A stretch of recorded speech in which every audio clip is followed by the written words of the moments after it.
Et bonjour tout le monde, je suis sans mon casque aujourd'hui. Hum, Vous vous souvenez sûrement que je vous avais donné mon point de vue sur le Bitcoin. Euh, donc en fait,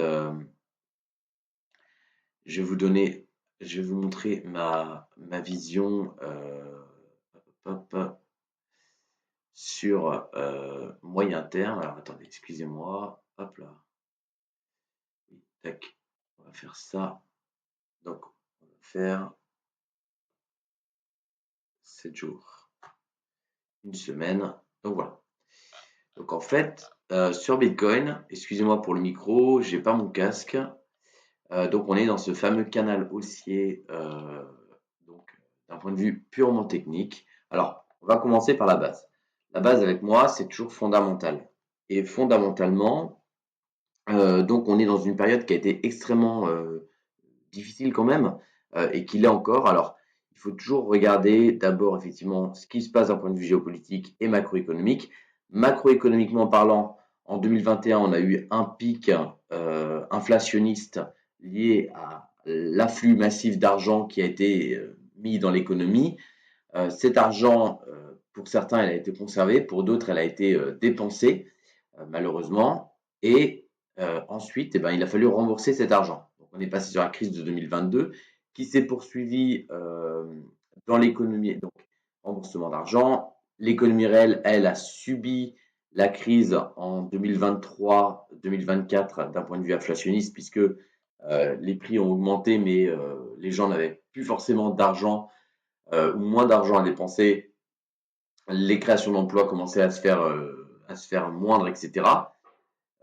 Et les taux étaient de plus en plus en train de monter. Donc ça y est, maintenant, l'économie a ralenti, s'est stabilisée grâce à la hausse des taux, et on arrive dans un moment où il n'y a plus forcément de il y a plus d'emplois dans l'économie réelle, hein, puisqu'on voit bien, il y a plus, il y a pour une offre d'emploi, moi la dernière fois j'ai fait une offre d'emploi, j'ai eu 72 demandes de demandeurs d'emploi, euh, puisque hein, comme je vous le rappelle, j'ai une entreprise dans les services en France, donc j'ai une, je peux voir ça et effectivement, il y a beaucoup plus de demandes d'emploi que de création d'emploi. Euh, Quand il y a création d'emploi, c'est à temps limité et avec des revenus qui sont moins élevés. Euh, mais c'est lié aussi au fait aux revenus des entreprises hein, qui ne permettent pas d'embaucher plus que ça, voire même de débaucher. Hein, il faudrait débaucher même. Donc bon. Donc du coup, en ce sens, on se retrouve avec cette dynamique. Euh, et donc, d'un point de vue géopolitique, on ajoute à ça les différents conflits qui ont été instrumentalisés dernièrement. Il y a eu l'Iran, mais avant ça, il y avait Gaza. Il y a eu quand même beaucoup de choses entre 2020 et 2026 qui ont mis un petit peu des difficultés d'un point de vue du marché réel et du marché financier.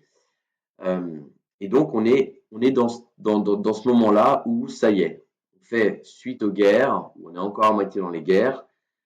Il y a eu inflation, ça s'est calmé, et maintenant, voilà, période de stagnation, de plat, d'attente et de survie en fait, hein, parce qu'il n'y a pas d'argent qui est injecté pour pouvoir relancer l'économie. Alors quand je dis de l'argent injecté, c'est-à-dire que il suffit voilà que les crédits les taux soient bas en France par exemple, et que les crédits puissent se faire pour que les gens rachètent des biens. En achetant des biens, ils ont des fonds pour payer les plombiers, les électriciens qui eux-mêmes vont au restaurant. C'est les gens du restaurant ont des sous qui rentrent, du coup ils vont se faire plaisir en s'achetant une montre, des vêtements. Voilà, et c'est comme ça que l'économie tourne, l'économie des services et des biens. Et donc, pareil, les gens qui ont de l'argent, ils vont pouvoir s'acheter un nouveau téléphone, le dernier ordinateur avec l'intelligence artificielle qui va bien. Donc, ils vont faire marcher l'ensemble. Et donc, ça va développer d'autant plus les nouvelles technologies qui vont dire oui, ça y est, tu vois, on a des revenus suite à nos investissements, les gens consomment l'intelligence artificielle, etc. Donc, on en est là. Mais pour l'instant, ce n'est pas le cas. Euh, Ça devrait être le cas, c'est-à-dire que là maintenant la BCE, si je prends vraiment l'exemple de notre économie à nous, l'économie européenne, la BCE devrait baisser les taux maintenant parce que on a vraiment vraiment une économie qui est atone, qui est difficile, et que bah, si on va trop dans ce penchant-là, ce qu'on est en train de faire, on risque vraiment d'avoir du mal à relancer parce qu'en fait, il y aura plus suffisamment d'entreprises de créer ou encore debout pour créer de l'emploi. Et ceux qui éventuellement voudront créer n'auront pas les moyens de le faire. Et ceux qui auront les moyens de le faire ne voudront peut-être plus le faire par risque, suite à avoir vu la crise qu'on a passée, et diront, bah non, on va placer notre argent autrement, plus simplement dans les marchés financiers. Euh, donc du coup, on en est là. Au niveau technique, sur des actifs, on va regarder les actifs un par un. Euh, D'abord, regardons l'or. Au niveau technique, d'un point de vue technique sur l'or, ça donne ce genre de schéma et de pattern. Euh, donc en fait, on voit une grosse chute de 30%, de 5500 à 4000, grossièrement, hein. Ça fait donc moins 30%. Cette chute, elle est liée au fait que bah, euh, on conserve des taux plus ou moins restrictifs pour euh, face à la guerre. Excusez-moi. Des taux plus ou moins restrictifs face à la guerre et euh, également pour bah voilà, il y a par rapport à une économie américaine qui va globalement bien puisque l'or est libellé en dollars, il est valorisé en dollars. Donc voilà. Donc du coup, l'or perd de sa valeur parce que pour l'instant, c'est plus intéressant de garder ses avoirs dans ou la monnaie américaine, le dollar américain, sous forme de bons du trésor, ou dans les actions qui progressent fortement cette année et l'année d'avant. Maintenant, ça peut changer fortement parce que eh ben, en fait, suffit d'une ou deux mauvaises nouvelles sur l'état de l'économie américaine pour que les gens commencent à dire, OK, on va pas monter les taux, on va même les baisser. Et au moment où ils vont commencer à avoir ce discours-là, et ça finira par arriver, bah, l'or va reprendre de la valeur parce que le dollar, lui, va perdre en valeur. Non, c'est pas, on n'est pas encore là-dessus. Euh, voilà, donc ça c'est pour l'or. Et d'ailleurs, ça se voit d'un point de vue technique sur le DXY, donc qui est l'indice l'indice du dollar américain. Ça se voit mieux si on se met en daily. Je vais vous montrer ça. Hop. Alors attendez, tac, pardon. Hop là, voilà. Donc ça se voit très bien en daily. Pourquoi ça se voit bien en daily? Parce que donc oui, donc ça se voit bien en daily parce que ici vous pouvez voir qu'on a une pattern d'accumulation en fait où les bas ont du mal à être de plus en plus bas et les hauts ont du mal à être de plus en plus hauts. Ce qu'on voit, c'est qu'on a un bas qui a été fait ici, qui depuis n'a pas été recassé, on est en tendance haussière. Donc on a effectivement ici, si on veut, hein, grossièrement, mais là on a toute une zone de support, on l'a cassé et on est en train de rebondir dessus. Donc il y a de fortes chances pour que le dollar maintenant reprenne un peu sa place, sa valeur. Voilà pour ce qui est de l'or et du dollar. Et donc, ça se traduit évidemment dans les monnaies, dans les échanges de monnaie. Bien qu'on ait du mal à voir un petit peu si on est en flux risque positif ou risque négatif. En anglais, c'est risk on, risk off. Euh, donc pourquoi? Parce que, eh ben, effectivement, en théorie, on devrait avoir euh, un risk on si jamais la guerre s'arrête, puisque on a, voilà, et la guerre est arrêtée, il y a moins de risque d'inflation, l'économie est un petit peu atone, donc on est plutôt sur une tendance à reprise plus qu'à baisse. Maintenant, si la guerre reprend fort, on sera en risk off parce qu'il y a encore un potentiel de baisse avant une reprise potentielle économique. Et ça va dépendre des décideurs politiques. Il faut vraiment faire des bons choix politiques pour que derrière, eh ben, il y ait une possibilité de reprise économique, pour nous, une vie meilleure financière et en paix mentale et morale et physique. Voilà, et c'est là où c'est important d'avoir des bons choix politiques et d'éviter les gens qui vous donnent des leçons et qui veulent faire la guerre aux uns aux autres. Donc bon, en tout cas, voilà. Euh, du coup, on arrive sur le Bitcoin dont je vous avais parlé il y a quelques semaines en arrière. Euh, et en fait, le Bitcoin, je vous avais dit que en weekly, donc sur 7 jours, hop, on était dans ce gros canal haussier qui, en fait, et on était en bas du canal. Et historiquement, vous voyez, on a toujours réagi sur ce bas de canal. Ça coïncide aussi avec la moyenne mobile 200 jours, weekly. Et donc, quand on arrive sur cette mobile 200 jours, généralement, elle fait réagir le prix dans un sens comme dans l'autre, hein. Donc, souvent à la hausse, hein. D'ailleurs, vous voyez, ça c'est toujours resté plus ou moins au-dessus de la moyenne mobile 200 jours. Et là, on est dessus. Donc, moi, je m'étais qu'à arriver à cette moyenne mobile, j'achèterais massivement. Donc, c'est ce que je fais. Euh, et effectivement, pour l'instant, ça réagit plutôt bien, bizarrement, contrairement aux autres actifs. Et pourquoi? Parce que les autres actifs, eux, ont progressé énormément pendant que Bitcoin, lui, tombait. Donc maintenant, en fait, Bitcoin n'a plus tant de potentiel que ça de baisse. En fait, bah, on constate qu'on arrive vraiment sur la fin du cycle. Et finalement, bah, ça, c'est plutôt le moment de se retourner et de passer sur un cycle positif. Donc voilà, les gens commencent à remettre leur argent dans Bitcoin, les flux institutionnels selon moi.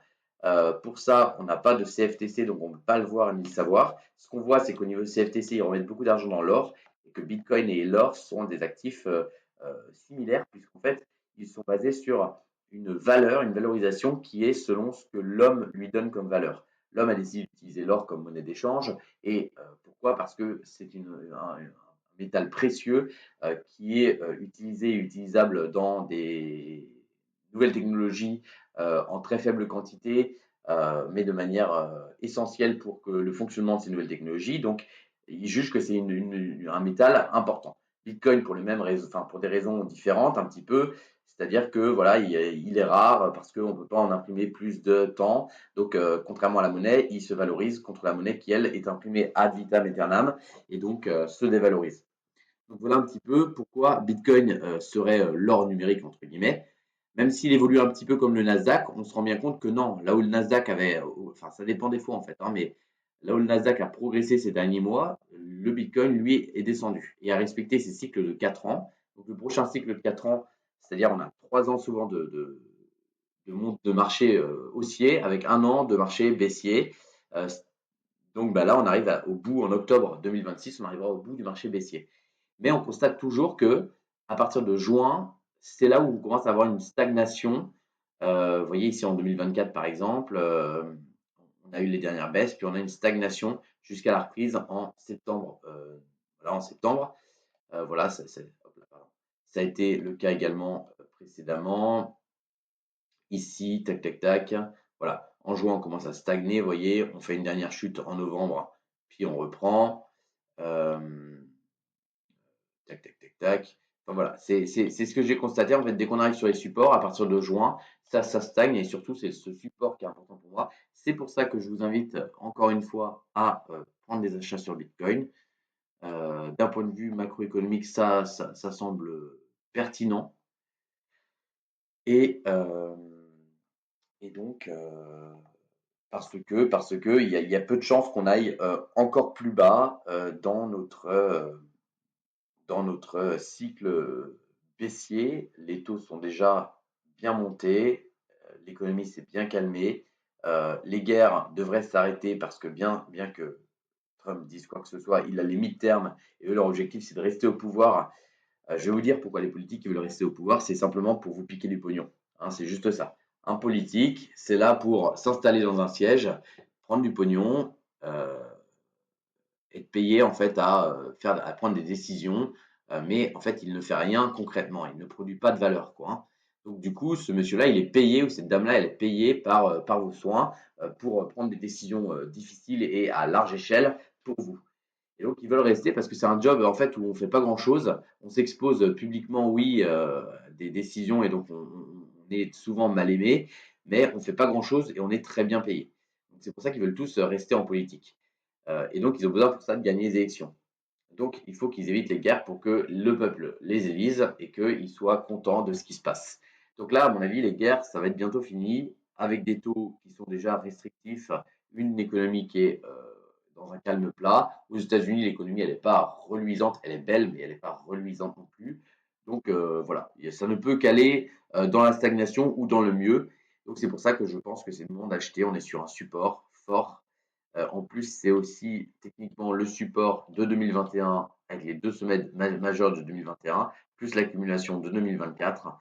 Bref, On est en weekly, hein, rappelez-vous, hein, là, c'est chaque bougie égale une semaine. Donc je pense que c'est vraiment le bon moment pour acheter. Je vous invite à acheter. Vous voyez, je me suis mis un stop un petit peu plus large parce qu'on a une prochaine zone ici dans les 40, dans les 50 000 à 44 000. Si on casse mon stop, bah, écoutez, je rachèterai ici. Évidemment, il faut toujours maîtriser son risque avec un risque limité.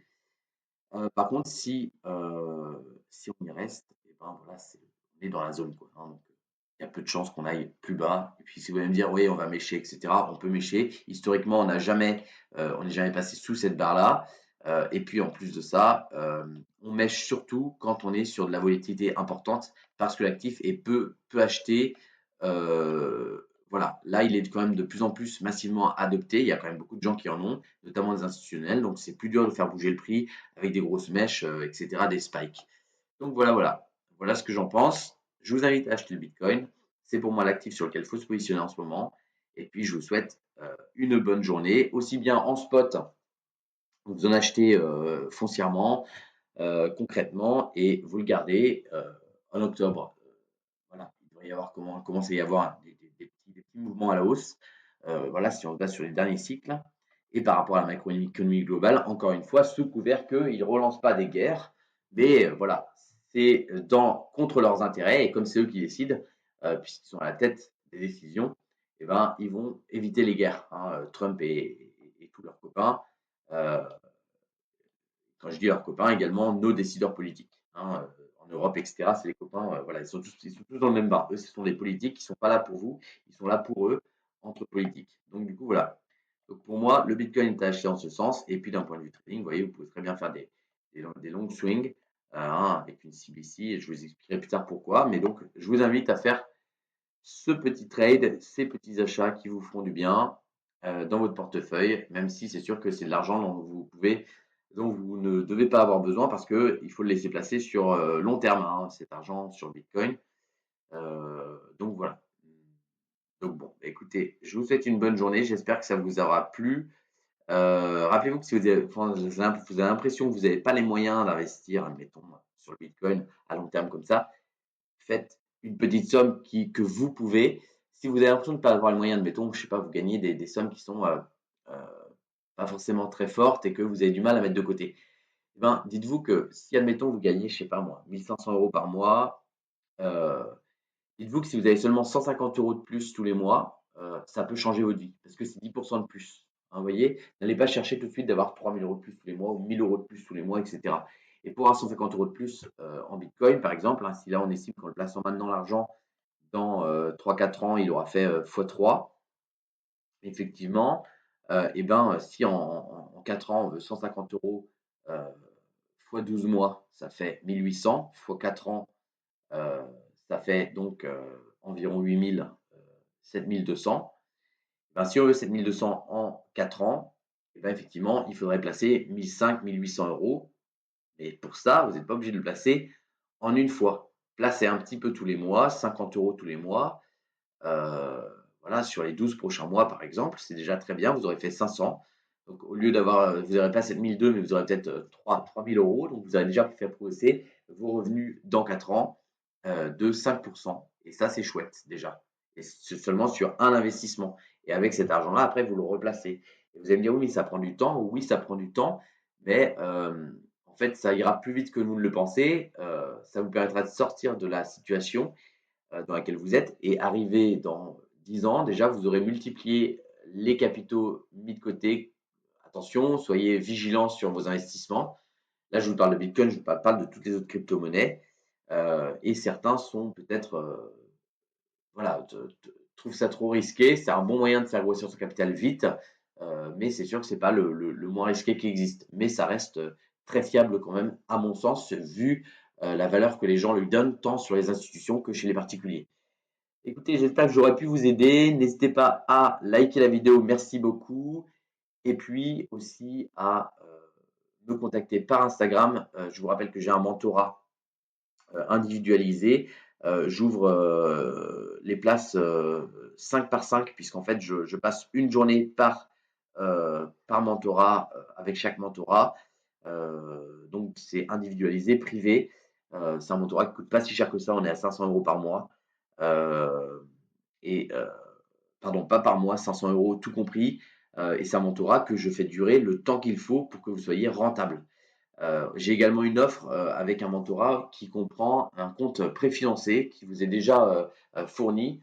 Hem, donc c'est un broker que j'utilise depuis, toujours. Moi, je suis en fonds propres, heu, qui vous permet de démarrer. Dès que vous êtes rentable, je vous fournis le compte, pour, vous permettre d'avoir directement un capital pour générer des revenus. Donc voilà, donc n'hésitez pas à revenir vers moi à ce sujet. Contactez-moi par Instagram sur l'Instagram dont le lien, sera en dessous de la vidéo. Et voilà, je vous souhaite une bonne journée.